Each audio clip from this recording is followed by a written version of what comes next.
Assalamualaikum warahmatullahi wabarakatuh. Alhamdulillah, wassalatu wassalamu ala sayyidina Rasulillah wa ala alihi wa sahbihi wa mawalah wa la hawla wa la quwwata illa billahi amma ba'du.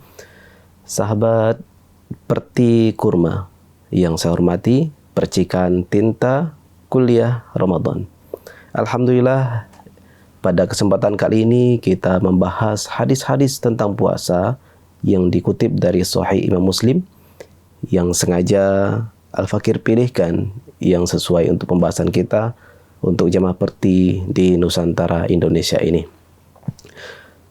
Jemaah Perti yang dirahmati oleh Allah Subhanahu wa taala, bahwa pada bulan Ramadan ini kita disuguhkan oleh Allah hidangan-hidangan yang sangat luar biasa, hidangan jasmani, hidangan rohani, hidangan spiritual, dan tentunya harus kita petik, harus kita manfaatkan. Dan pada kali ini kita akan membahas beberapa hadis-hadis pilihan yang sengaja diambil dari Sahih Imam Muslim, dari kitabnya langsung Sahih Imam Muslim. Tentunya terkait dengan bulan Ramadan ini ada beberapa hadis yang cukup menarik untuk kita bahas, dan tentunya sahabat-sahabat semua, jamaah semua sudah banyak mendengar hadis-hadis ini. Tapi pada kali ini alangkah baiknya kita mendengarkan kembali sabda-sabda Rasulullah SAW terkait puasa. Hadis yang pertama yang akan kita bahas adalah hadis ini riwayat Imam Muslim melalui jalurnya, silsilahnya sampai kepada Sayyidina Abu Hurairah radhiyallahu taala anhu dalam Kitabus Shiyam bab keutamaan bulan Ramadan. Bismillahirrahmanirrahim. Sayyidina Abu Hurairah radhiyallahu taala anhu berkata, "Anna Rasulullah sallallahu alaihi wasallam qala, idza jaa Ramadanu Futtihat abwabul jannati wa ghulliqat abwabun nar wa suffidatis syayatin." Sayyidina Abu Hurairah radhiyallahu ta'ala anhu berkata bahwasanya Rasulullah sallallahu alaihi wasallam pernah bersabda, apabila bulan Ramadan tiba, maka dibukalah pintu-pintu surga dan ditutup pula pintu-pintu neraka. Begitu juga dengan syaitan, semuanya dibelenggu. Hadis berikutnya masih dari Abu Hurairah. Rasulullah sallallahu alaihi wasallam bersabda, pada bulan Ramadan dibukalah pintu surga, dibukalah pintu rahmah, dan ditutup pintu jahanam, dan syaitan-syaitan dirantai. Gitulah kira-kira cuplikan dari hadis yang akan kita bahas pada kesempatan kali ini. Jamaah Perti Nusantara Indonesia ini yang dirahmati oleh Allah Subhanahu wa taala, tentunya kita sering mendengar riwayat-riwayat seperti ini.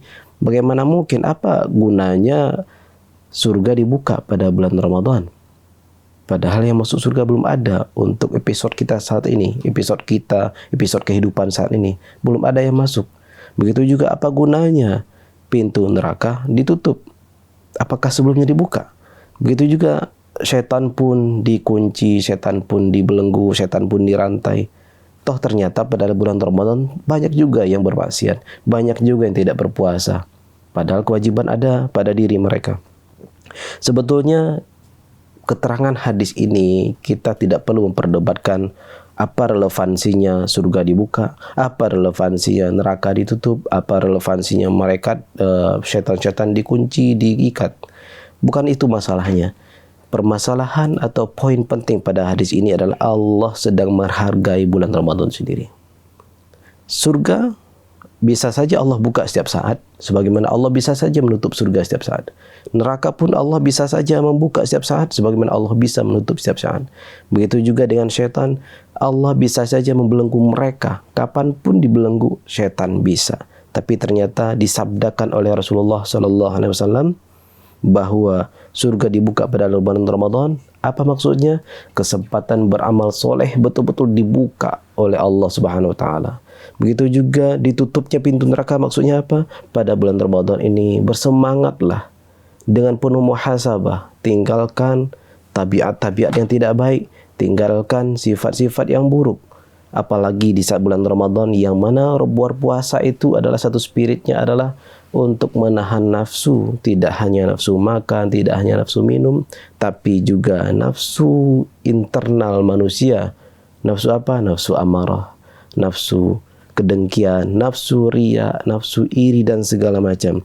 Dan syaitan pun dibelenggu. Maka saudara-saudaraku semuanya, tidak usah memperdebatkan kenapa masih banyak yang bermaksiat. Katanya syaitan dibelenggu. Jangan menyalahkan hadis Nabi Muhammad SAW, tapi salahkanlah pemahaman kita yang tidak sampai. Di mana letak tidak sampainya? Kita tidak menghargai bulan Ramadan dan kita masih senantiasa memperturutkan hawa nafsu kita di bulan Ramadan. Ada hawa nafsu yang mungkin orang menganggap biasa pada bulan Ramadan, yaitu ketika puasa masih berlangsung di siang hari, pikiran seorang hamba yang berpuasa sudah memikirkan apa nanti berbuka saya. Nanti saya takjil dengan apa? Itu sebetulnya sudah mulai ada bisikan-bisikan. Jadi yang dia ngerasa ketika berpuasa itu adalah persoalan berbuka, bukan persoalan dia harus menahan nafsu. Nah, itu sebetulnya sudah ada bisikan-bisikan halus dari asyayatin. Maka hargailah puasa kita untuk senantiasa tetap berpuasa, tahan pikiran, tahan rasa, bahkan tahan pendengaran, tahan semuanya, ya, karena kita sedang berproses untuk mengikuti satu nama Allah, seperti disampaikan oleh salah satu ulama sufi, Syekh Akbar, dalam Al-Futuhat Makkiyah, beliau mengatakan as-siyam itu adalah salah satu nama Allah Subhanahu wa taala. Puasa itu adalah salah satu nama Allah yang disembunyikan. Maka artinya apa? Ketika seorang hamba menahan nafsunya, dia itu bagaikan sedang dalam tanda kutip memfrekuensikan dirinya dengan Allah Subhanahu wa taala. Kalau seorang hamba bisa seperti itu, maka pantaslah Allah mengatakan as-saumu li wa ana ajzi bih. Puasamu itu untukku, akulah akan membalas.